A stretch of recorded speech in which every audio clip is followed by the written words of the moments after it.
শুভ সন্ধ্যা। বয়স বাড়ার সাথে সাথে কিছু সমস্যা আমাদের মধ্যে আসতে থাকে, যেমন হাঁটুর সমস্যা।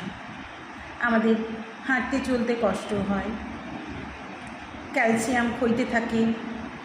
আমরা প্রথম দিকে সেটাকে অত লক্ষ্য করি না, খেয়ালও করি না, গুরুত্বও দিই না, কিন্তু যখন সেটা ভীষণ কষ্টদায়ক হয়ে ওঠে তখন আমরা সেটাকে লক্ষ্য করি।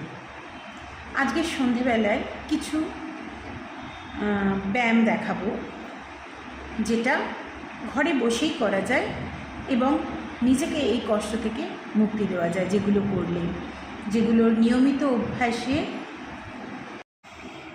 প্রথমে যে ব্যায়ামটি দেখাচ্ছি, পায়ের আঙুলের উপর সোজা হয়ে বসবো, আমার স্পাইনটাকে সবসময় স্ট্রেট রাখবো।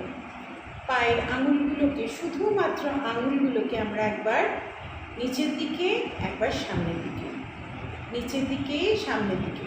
পায়ের পাতা নড়বে না, শুধুমাত্র পায়ের আঙুলগুলো 1 2 3 4 এইভাবে 10 টাইমস কাউন্ট করব। 10 বার কাউন্ট করে একবার নিচের দিকে, একবার উপরের দিকে।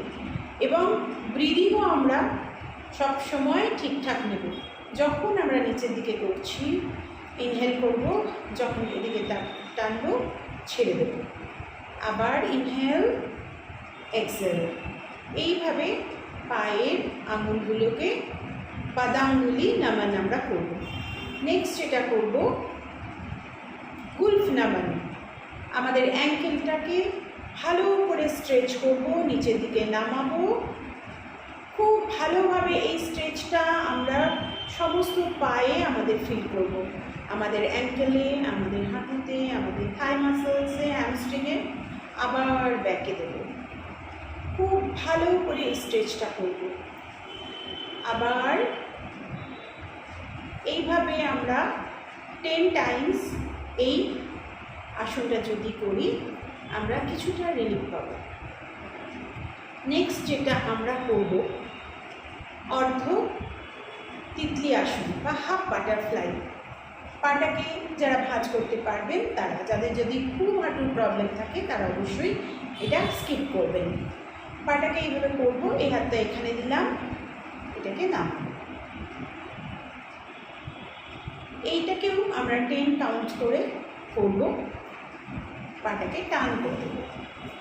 ঠিক এইভাবে অপোজিট দিকেও তাই 1 2 3 4 5 এইভাবে 10 কাউন্টস করবো। ব্রিদিংও ঠিক, যখন উপরে তুলবো ব্রিথ ছাড়বো, এখানে ব্রিথ নেব।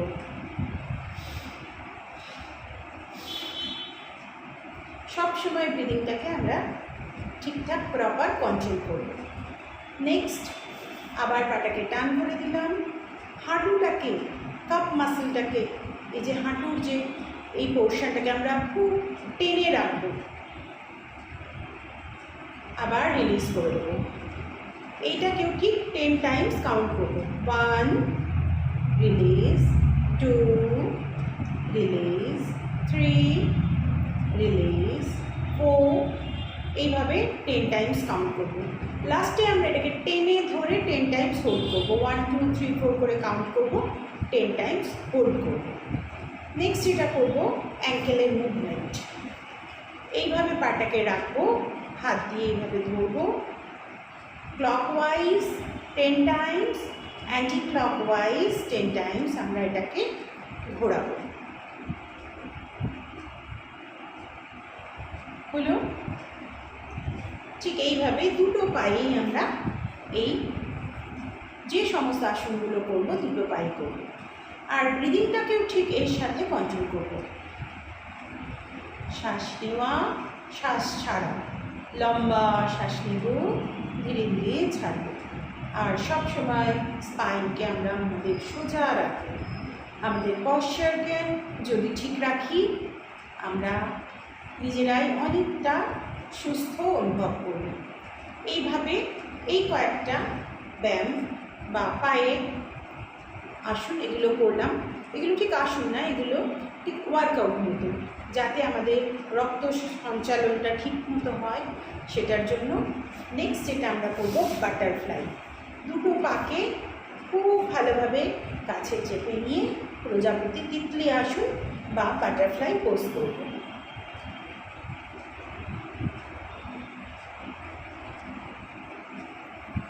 এই সমস্ত আসনগুলোকে যোগের ভাষায় বলা হয় সূক্ষ্ম আসন, সূক্ষ্ম আসন,